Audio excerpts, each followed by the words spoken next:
Hello viewers, இந்த ஒரு வீடியோவில் இந்த வீக் தியேட்டரில் ரிலீஸ் ஆகிருக்க தமிழ் படமான 100 சாமி படத்தோட ரிவ்யூவை தான் இந்த ஒரு வீடியோவில் வந்து பார்க்க போகிறோம். படத்தோட ஸ்டோரிங்கிறது ஒரு சென்சிட்டிவான டாப்பிக்கை டச் பண்ணியிருக்காங்க. அதாவது வந்து விதவை மறுமணம் அப்படின்ற ஒரு பேசிக்கான ஒரு லைனை வச்சு தான் அந்த கதையை வந்து பில்டு பண்ணியிருக்காங்க. இந்த படத்தோட டேரக்டர் சசி, அதாவது சிவப்பு மஞ்சள் பச்சைக்கு அப்புறம் அவரோட அடுத்த படம் தான் இந்த ஒரு 100 சாமி திரைப்படம். ஒரு உண்மை சம்பவத்தை மையமாக வச்சு தான் இந்த ஒரு ஸ்டோரியை வந்து எடுத்திருந்திருக்காரு. இந்த கதையில் வர நிகழ்வுகள் யாருக்கு நடந்தது அப்படிங்கிறதையும் படத்தோட என் கிரெடிட்ல மென்ஷன் பண்ணி வந்து சொல்லியிருந்திருக்காங்க. அண்ட் படத்தோட ஸ்டோரியை பொறுத்தளவு ஒரு கிராமத்தை பேஸ் பண்ண ஒரு ஸ்டோரி. ஸோ அங்கே இருக்கக்கூடிய கதாநாயகி அவங்களுக்கு வந்து கல்யாணம் ஆகி அவரோட ஹஸ்பண்ட் வந்து இறந்துருக்காங்க. ஸோ இந்த சூழ்நிலையில் அவங்களுக்கு வந்து 2 பிள்ளைகளும் வந்திருக்காங்க.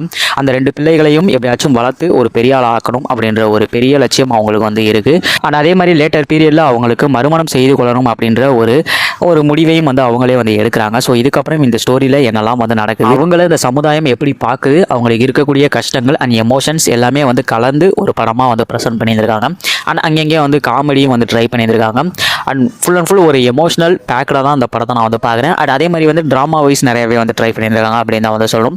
படத்தோட மிகப்பெரிய ஒரு பாசிட்டிவ் பாயிண்ட்ஸ் என்ன அப்படின்னா, இந்த படத்தோட கேரக்டர் செலெக்ஷன்ஸ் நல்ல கேரக்டர்ஸை எழுதி ஸோ அதுக்கு தகுந்த ஒரு காஸ்ட் அண்ட் க்ரூவாக தான் வந்து போட்டுருக்காங்க படத்தில். அந்த மறுமணம் செய்து கொள்ளக்கூடிய ஒரு பெண்மணியாக லீட் ரோலில் சுவாசிகா அந்த படத்தில் நடிச்சிருக்காங்க. ஸோ கரெக்டான நல்ல ஒரு பெர்ஃபார்மன்ஸ் அண்ட் லிமிட்டடான அந்த ஒரு கேரக்டர் எமோஷன்ஸையும் எவ்வளோ அழகாக வந்து வெளிப்படுத்த முடியுமோ அந்தளவுக்கு சூப்பராகவே வந்து வெளிப்படுத்தி ஆக்டிங்லையும் பெர்ஃபார்மன்ஸ்லையும் பிரித்து எழுந்திருக்காங்க அப்படின்னு நான் வந்து சொல்லுவேன். அண்ட் நல்ல ஒரு கேரக்டர் செலெக்ஷன்ஸ் அதுக்கு தகுந்த ஒரு பெர்ஃபார்மன்ஸ் வந்து அவங்ககிட்டேருந்து வந்திருக்கு அப்படின்னு நான் வந்து சொல்லியாகும். அண்ட் படம் ஃபுல்லாக வந்து அவங்க படுற கஷ்டங்களும் சரி, அண்ட் வந்து அவங்க பேசுகிற டைலாக்ஸும் சரி ரொம்ப வேலிடாக இருந்தது. ரொம்ப அழகாக பிளெண்ட் ஆகி அந்த கேரக்டரோட அந்த பெர்ஃபார்மன்ஸ் வந்து வெளியில் வந்துருக்கு. ஸோ அதனால தான் அவங்களோட பெர்ஃபார்மன்ஸ் வந்து இந்த படத்தில் நல்லா இருந்தது. அதான் வந்து பெரிய பாசிட்டிவ் பாயிண்ட்டாக இருந்தது அப்படின்ட்டு வந்து ஃபஸ்ட் பாயிண்டாக நான் அவங்கள்ட்ட வந்து சொல்லியிருந்திருக்கேன். அண்ட் அதே மாதிரி வந்து இந்த படத்தில் விஜய் ஆண்டனியும் ஒரு மெயின் ரோல் வந்து ப்ளே பண்ணியிருக்காரு. அவர் வர்ற டியூரேஷனுங்கிறது ஒரு 1/2 hour தான் வந்து இருக்கும்.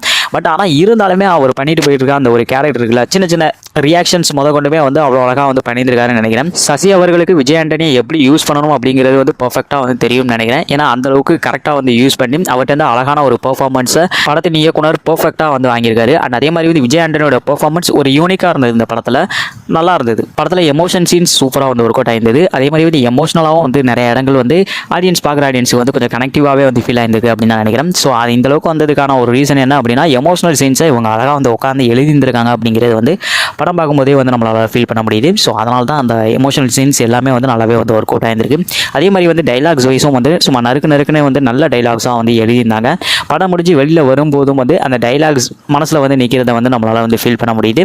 ஸோ ரைட்டிங் வைஸ் வந்து டைலாகும் வந்து அந்தளவுக்கு சூப்பராகவே வந்து எழுதப்பட்டிருந்திருக்கு. ஒரு படத்தில் ஒரு சில சீன்ஸ் மனசில் இன்னும் நிற்கிது, இம்பாக்ட்ஃபுல்லாக வந்து இருக்குது அப்படின்னா அந்த படத்தை ஓரளவுக்கு மெனக்கட்டி ரைட்டிங்கில் கொண்டு வந்திருக்காங்க அப்படின்னு தான் வந்து சொல்லணும். இந்த படத்தில் ஒரு சில சீன்ஸும் மைண்டில் வந்து நிற்கிது. அதே மாதிரி வந்து டைலாக்ஸும் வந்து நல்லா எழுதியிருக்காங்க. அப்படிங்கிறப்போ இந்த படத்துக்காக மெனக்கட்டு ரைட்டிங்கில் வந்து எழுதியிருக்காங்க அப்படிங்கிறது வந்து நம்மளால் படம் பார்க்கும்போது வந்து ஃபீல் பண்ண முடியுது. அந்தளவுக்கு இம்பாக்ட்ஃபுல்லாக தான் அந்த படத்தை ஸ்க்ரீனில் வந்து கொண்டு வந்திருக்காங்க அப்படின்னு சொல்லுவேன். அண்ட் ஸ்க்ரீன் பிளேவாக எமோஷனல் சீன்ஸை உட்காந்து எழுதினால தான் ஓரளவுக்கு இம்பாக்ட்ஃபுல்லாக அந்த படத்தில் உள்ள சீன்ஸ் எல்லாமே வந்து வந்திருக்கு. குறிப்பாக செகண்ட் ஆஃப் ரொம்ப நல்லா வந்து வந்திருக்கு படம். அண்ட் அதே மாதிரி வந்து ஸ்க்ரீன் பிளே ஃப்ளோங்கிறது எங்கேயுமே போர் அடிக்காத வகையில் அழகாக வந்து கொண்டு போயிருந்திருக்காங்க.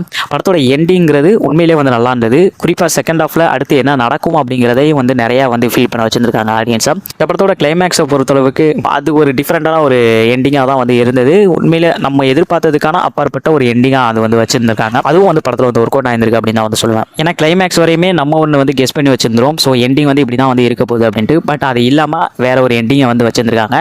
ஸோ அதுவும் வந்து ஒரு சாட்டிஸ்ஃபைடாக தான் இருந்தது. ஓகே, பரவாயில்ல, நல்லா தான் பண்ணியிருக்காங்க அப்படிங்கிற மாதிரியான ஒரு ஃபீலாக தான் எனக்கு இந்த எண்டிங் வந்து பார்க்கும்போது வந்து கொடுத்துருந்தது.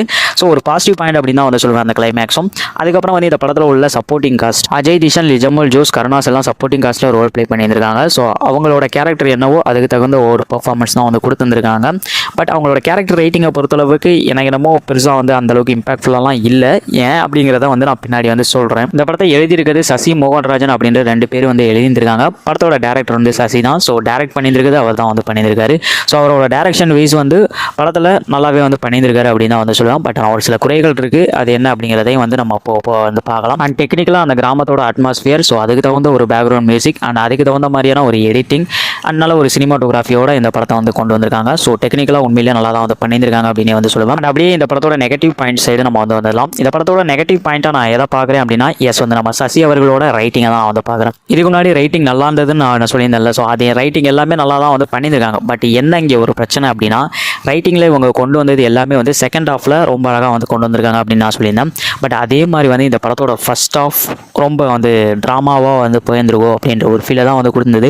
ஆக்சுவலாக இந்த படமே வந்து ஒரு ட்ராமா வைஸ் போகிற ஒரு படம் தான். பட் இருந்தாலுமே வந்து அந்த ட்ராமாங்கிறது கொஞ்சம் ரொம்ப ஸ்லோவாக வந்து போகுதோ ஃபர்ஸ்ட் ஹாஃபை பொறுத்தளவுக்கு அப்படிங்கிற மாதிரியான ஒரு ஃபீலை வந்து கொடுத்துட்டாங்க. ஸோ ஃபர்ஸ்ட் ஹாஃபில் மட்டும் இன்னும் ரைட்டிங்கில் வந்து மெனக்கட்டிருந்தாங்க அப்படின்னா இந்த படத்தை ரொம்பவே நல்ல படம் அப்படின்னே வந்து சொல்லியிருந்திருக்கலாம். பட் ஆனால் ஃபர்ஸ்ட் ஹாஃபில் ரொம்ப ஸ்லோனஸ் வந்து இருக்கும். ஸோ அதை கொஞ்சம் வந்து பார்த்துக்குவாங்க. மற்றபடி செகண்ட் ஹாஃபில் நல்லாவே வந்து பண்ணியிருந்திருக்காங்க. அதே மாதிரி சப்போர்ட்டிங் கேரக்டர்ஸில் நடித்தவங்க எல்லாத்தையுமே வந்து ஒரு ப்ராப்பரான ஒரு எண்டிங்கை வந்து கொடுக்கலையோ அப்படின்ற மாதிரியான ஒரு ஃபீலை தான் எனக்கு வந்து பர்சனலாக அந்த படம் வந்து கொடுத்துருந்தது. குறிப்பாக கருணாஸ் அவரோட கேரக்டர்லாம் வந்து இன்னும் நல்ல ஒரு பர்ஃபெக்டான ஒரு எண்டிங் வந்து கொடுத்துருந்தாங்க அப்படின்னா நல்லா இருந்திருக்கும். பட் பெர்ஃபார்மன்ஸ் வைஸ் அவர் நல்லா தான் வந்து பண்ணியிருந்தாருன்னு வச்சுக்கோங்க. பட் அந்த கேரக்டர் வைஸ் வந்து பர்ஃபெக்டாக என் பண்ணாத மாதிரியான ஒரு ஃபீலை தான் வந்து கொடுத்துருந்தது. ஸோ இந்த மாதிரியான ஒரு சில ப்ராப்ளம்ஸும் வந்து இந்த படத்தில் வந்து இருக்குது. படத்தோட ஃபர்ஸ்ட் ஹாஃப் அந்த ஒரு ஸ்லோனஸை மட்டும் நீங்கள் கொஞ்சம் வந்து பொறுத்துக்கிட்டீங்க அப்படின்னா வந்து செகண்ட் ஹாஃப் நல்லாவே வந்து போகும். ஒரு நல்ல படம் பார்த்த ஒரு ஃபீலை தான் வந்து டெஃபினட்டாக இந்த படம் உங்களுக்கு வந்து கொடுக்குறதுக்கான வாய்ப்புகள் வந்து அதிகம். ஸோ அதுக்கு நீங்கள் முதல்ல வந்து ஃபர்ஸ்ட் ஹாஃபை பொறுத்துட்டு இந்த படத்தை வந்து பொறுமையாக வந்து பார்க்கணும். ஸோ அதை மட்டும் கொஞ்சம் கன்சிடர் பண்ணிக்கோங்க. மற்றபடி இந்த படத்தை தேட்டரில் போயிட்டு வந்து பார்க்கலாமா அப்படின்னு வந்து கேட்டிங்க அப்படின்னா நம்மளை பொறுத்தளவுக்கு ஓகே ஒரு டீசெண்டான வாட்ச் அப்படின்னு தான் வந்து சொல்லுவேன். ரொம்ப எக்ஸ்பெக்ட் பண்ணிட்டு போயிட்டு வந்து பார்க்க வேணாம். ஒரு டைம் இந்த படத்தை தேட்டரில் பார்க்குற அளவுக்கு தான் இந்த படம் வந்து வந்திருக்கு. Yeah that's all guys. மற்றபடி இந்த படத்தை ஃபேமிலியோட ட்ரை பண்ணி பார்க்கலாமா அப்படின்னு கேட்டிங்க அப்படின்னா எஸ் டெஃபினட்டாக ஃபேமிலியோட நீங்கள் போயிட்டு வந்து பார்க்கலாம்.